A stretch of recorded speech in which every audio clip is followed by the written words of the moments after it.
अस्सलाम वालेकुम। मेरा नाम डॉक्टर शिव शाहिद है और आज की इस वीडियो में मैं आपको उन पेरेंट्स को एक अवेयरनेस मैसेज दूंगा जिनके बच्चों को फिट्स या सीजर के झटके लगते हैं। तो हुआ कुछ यूँ है कि हमारे पास आज एक पेशेंट आया है, बच्चा जिसकी एज थी 2 से 3 ईयर।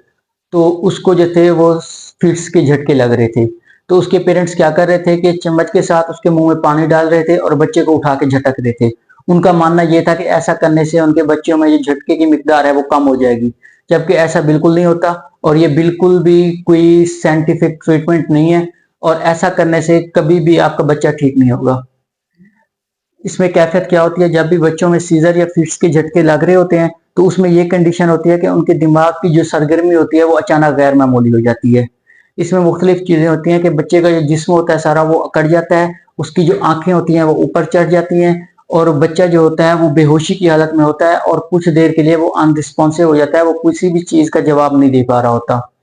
ये अमूमन होता किस वजह से है, जब भी आपके बच्चे को कुछ तेज बुखार है, कोई नमूनिया वगैरह हो गया है, उसके अलावा आपके बच्चे में कोई जो होता है नमकियात वगैरह का या शुगर का लेवल जो होता है वो खून में कम हो जाता है।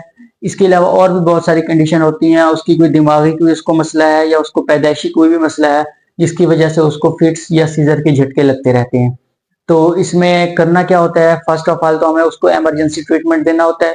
उसके बाद जो होता है हमें ईजीजी या ब्रेन इमेजिंग उसकी करवानी पड़ती है और इस चीज को नोट करना पड़ता है कि आया बच्चे को जब सीजर या फिट्स के झटके लग रहे हैं तो उस झटके का जो दौरानिया क्या है।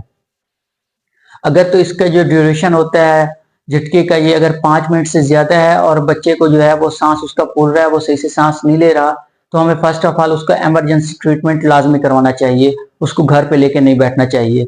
और दूसरा यह है कि इसकी पोजीशनिंग कैसी होनी चाहिए। अगर आपके बच्चे को कोई सीजर या फिट्स के झटके आ रहे हैं और आप उसको घर पे मैनेज करना चाह रहे हैं तो उसकी पोजीशन क्या होगी। उसकी पोजीशन ये होगी कि बच्चे को आपने साइड लाइन में, मतलब कि एक ही करवट में लिटा देना है, उसको सीधा नहीं लेटने देना। क्यों? क्योंकि अगर उसको कोई भी उल्टी वगैरह आती है तो वो उसके फेफड़ों में नहीं जाएगी। दूसरा यह है कि उसके मुंह में चम्मच के साथ या उंगली या कुछ भी ऐसी चीज पानी वगैरह नहीं डालना, क्योंकि इससे जो होता है वो बच्चा पहले से ही अनरिस्पॉन्सिव होता है, तो इससे उसके जो सीजर के झटके के ड्यूरेशन है उसका बढ़ने के चांसेस और ज्यादा बढ़ जाते हैं, टकना होता है। बच्चे को सिर्फ साइड लाइन में हमने लेटे रहना है और उसको साइड लाइन में ही रखना है और महफूज हालत में रखना है। इसमें यह है कि आपने अपना कंट्रोल नहीं खोना, अगर आप महफूज होंगे तो बच्चे की हालत वही महफूज हो रह सकेगी। Thank you, best of luck.